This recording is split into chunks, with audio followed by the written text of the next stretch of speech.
चलिए आज की वीडियो में आप सभी का बहुत बहुत स्वागत है। तो कक्षा 10वीं अर्धवार्षिक परीक्षा 2024-25 में आज का राजस्थान इतिहास एवं संस्कृति का पेपर का रिव्यू करने वाले हैं, history and culture of Rajasthan. ठीक है, तो देखिए इसके पहले क्वेश्चन से, कालीबंगा राजस्थान के किस ज़िले में स्थित है? भाई कालीबंगा राजस्थान के किस ज़िले में स्थित है? तो ये स्थित है अपने हनुमानगढ़ में। ठीक है, तो D is the correct answer गया।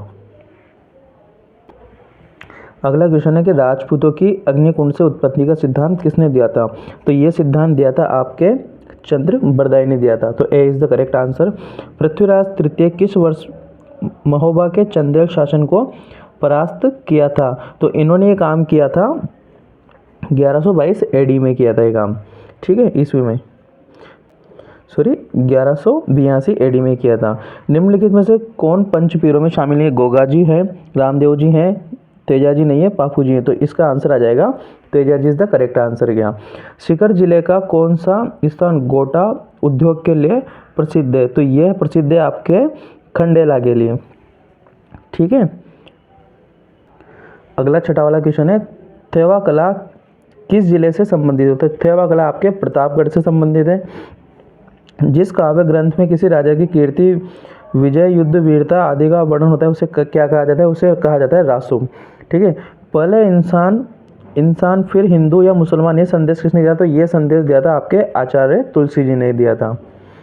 अगला क्वेश्चन है आपके, केवलादेव घाना पक्षी राष्ट्रीय उद्यान किस जिले में स्थित है? तो यह आपके भरतपुर में स्थित है। तेजाजी का जन्म किस जिले में हुआ? तो तेजाजी का जन्म नागौर जिले में हुआ था। जमनादास छोटेलाल बक्साराम और नंदलाल चित्रकला किस शैली से संबंधित है? यह है आपके अलवर शैली में ये करेक्ट आंसर रहेगा आपके। अगला क्वेश्चन आ रहा है आपके 12वां क्वेश्चन है आपके, रिक्त स्थानों की पूर्ति करो, fill in the blanks. Ranakpur Jain मंदिर नदी के पास है, मतलब किस नदी के पास है? तो यह है आपके मंथाई नदी के पास है। करणी माता के बचपन का नाम क्या था? तो करणी माता के बचपन का नाम है ऋगुबाई। अगला है, ब्रह्मा मंदिर में स्थित है, तो ये राजस्थान के पुष्कर में स्थित है। ठीक है, पक्षियों को महत्व देने वाली चित्रशैली, तो यह है बूंदी शैली।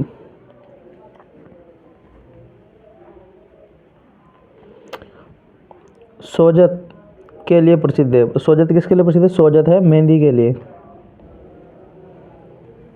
इसमें आ जाएगा आपके मेहंदी। हर्षल माता का मंदिर, तो यह है आपके दौसा जिले के आभानेरी गांव में, आभानेरी गांव। और अगर जिला पूछता है तो आपको लिखना है दौसा जिले के आभानेरी गांव में ये स्थित है क्या।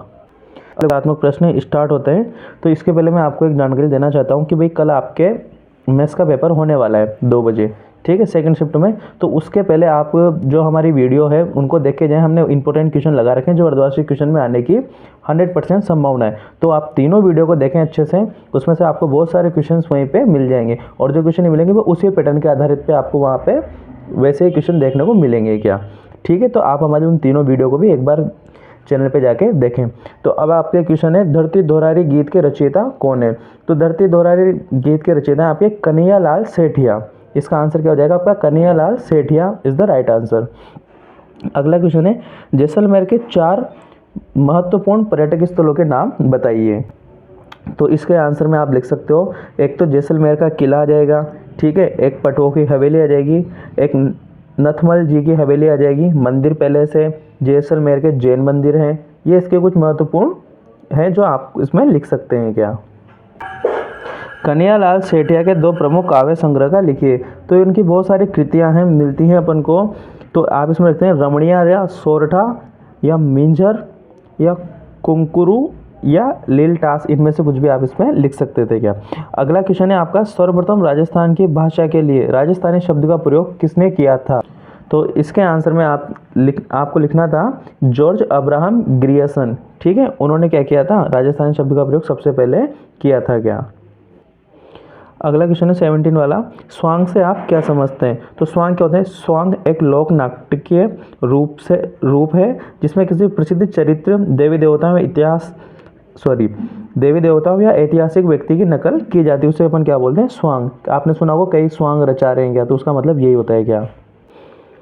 अगला क्वेश्चन है आपका, अग्नि नृत्य किस संप्रदाय से संबंधित है। तो अग्नि नृत्य राजस्थान के बीकानेर जिले के जसनाथी संप्रदाय के पुरुषों से संबंधित है क्या, ठीक है, उनसे किए जाने वाला एक नृत्य है।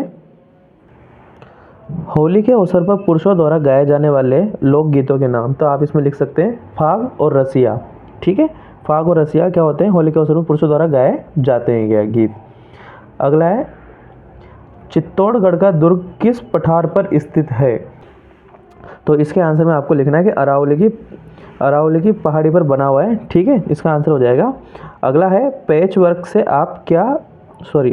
से क्या समझ आता है। तो इसमें आपको आंसर लिखना है कि भाई कपड़े के छोटे छोटे टुकड़ों को एक साथ मिलाकर बड़ा टुकड़ा बनाने की एक सुई वर्क तकनीक है, जिसे अपन क्या बोलते हैं, पैच वर्क अपन बोलते हैं क्या। अगला क्वेश्चन है आपके, मुर्की क्या है। तो मुर्की कान में पहनी जाने वाली एक छोटी सी बाली होती है, जिसको अपन क्या बोलते हैं, मुर्की बोलते हैं क्या। अगला क्वेश्चन है आपके, माओजी का मुख्य मंदिर कहाँ स्थित है। तो माओजी का मुख्य मंदिर आपके सावला डूंगरपुर में स्थित है क्या, ठीक है, तो सावला डूंगरपुर में स्थित है क्या। यहाँ पे आपके अति लघुतात्मक प्रश्न खत्म होते हैं। अब आते हैं आपके लघुतात्मक प्रश्न, शॉर्ट आंसर क्वेश्चन। तो इसमें पहला क्वेश्चन है 2400 नंबर का, तुंगा के युद्ध 1787 मतलब 1787 ईस्वी पर एक संक्षिप्त टिप्पणी लिखी है।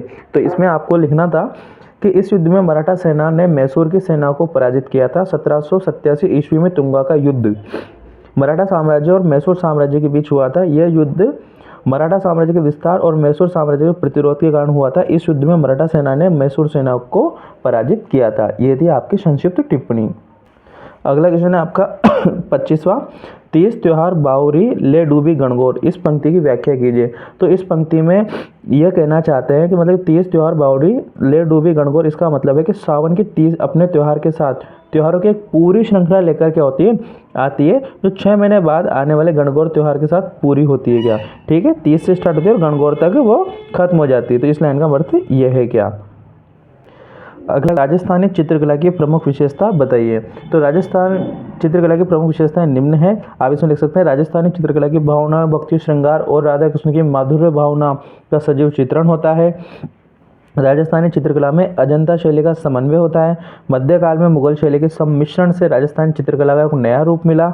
राजस्थानी चित्रकला को खनिज और वानस्पतिक रंगों का इस्तेमाल किया जाता है। ये सब आप इसमें लिख सकते हैं क्या।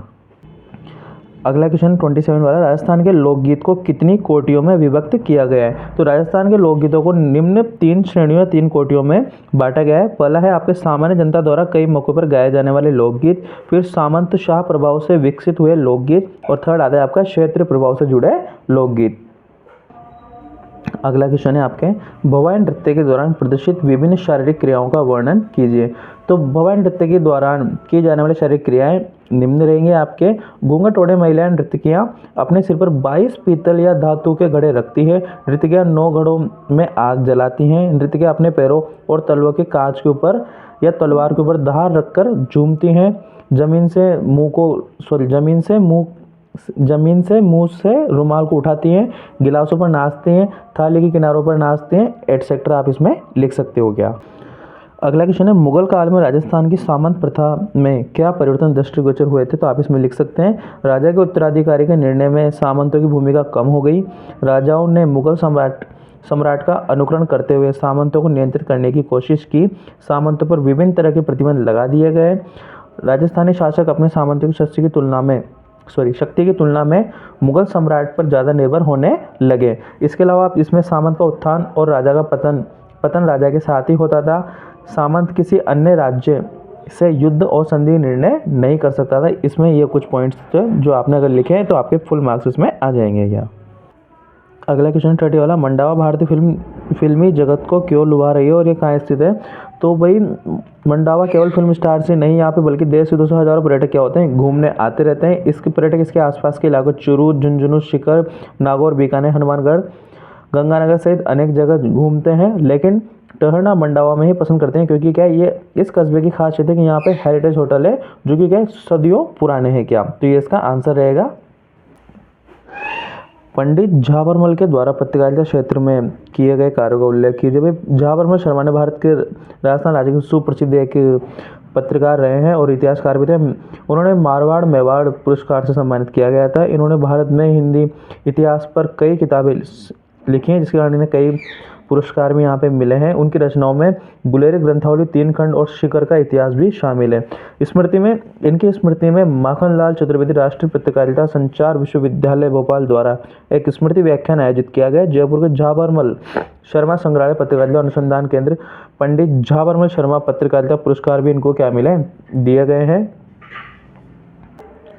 स्वामी केशवानंद का शिक्षा के क्षेत्र में योगदान का वर्णन कीजिए। तो शिक्षक स्वामी केशवानंद 300 से ज़्यादा स्कूल, 50 छात्रावास और अनगिनत पुस्तकालय, समाज सेवा केंद्र, संग्रहालय स्थापित किए गए।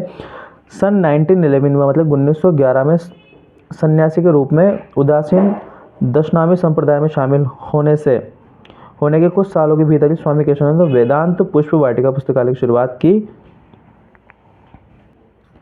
लहरिया के विभिन्न प्रकारों एवं उसके बारे में बताइए। तो लहरिया राजस्थान की एक पारंपरिक टाई डाई वस्त्र कला है, जिसमें वस्त्रों के कुछ विशिष्ट पैटर्न गहरे रंगों में डिजाइन होते हैं। लहरिया तिरंगे के आकार से मिलते जुलते होने के कारण इसका नाम लहरिया पड़ा। इसे विशेष मेवाड़ में तैयार किया गया और पहना जाता है, लेकिन अब इसे पूरे भारत में लहरिया की मांग बढ़ गई है और इसके क्या है, इसका बहुत ज़्यादा डिमांड भी बढ़ी है। ठीक है, तो ये था। और इसके प्रकारों में आपको शिफॉन लहरिया साड़ी, पीली लहरिया साड़ी, गुलाबी लहरिया सिल्क साड़ी, कॉटन लहरिया साड़ी, काली लहरिया एटसेट्रा इसके प्रकारों के अंदर शामिल किए गए हैं। क्या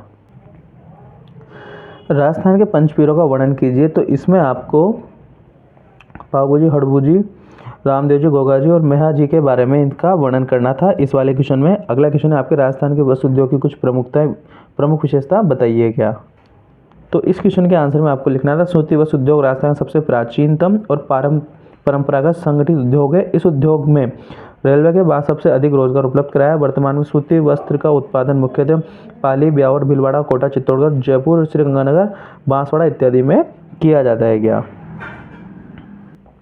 खुदा अलाउद्दीन खिलजी के संबंधों पर प्रकाश डाली। तो भाई इन्होंने पहली लड़ाई जालोर के राजा कानड़देव और सुल्तान अलाउद्दीन खिलजी के बीच 1305 में लड़ी गई थी और 1314 तक चली गई थी। कानड़देव ने 5000 पुरुषों की सेना के साथ ही जालोर की रक्षा की और कानड़देव देव प्रबंध के माध्यम से चल रहे ऐसा प्रतीत होता है कि जालोर ने आक्रमण से पहले 3-4 साल तक आक्रमण का विरोध करते रहते थे। इस प्रकार के उनके बीच में संबंध रहे थे।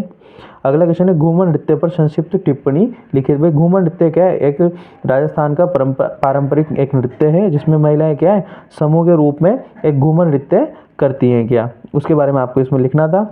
विगत तथा वेली में अंतर स्पष्ट कीजिए।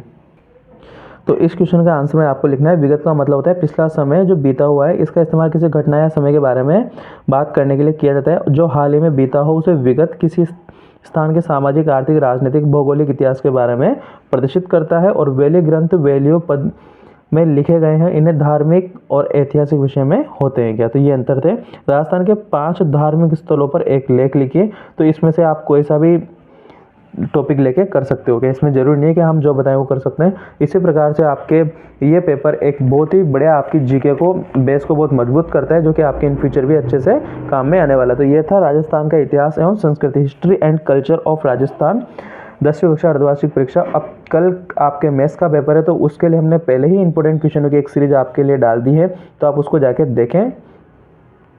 और हमने बहुत सारे चैप्टर के सभी क्वेश्चंस के सॉल्यूशन भी डाल रखे हैं, तो आपको जहाँ जिस प्रश्नावली में प्रॉब्लम आ रही है आप उसके क्वेश्चन भी वहाँ पे देख सकते हैं। हमने सारे क्वेश्चन एक क्वेश्चन बहुत अच्छे से समझा रखे हैं।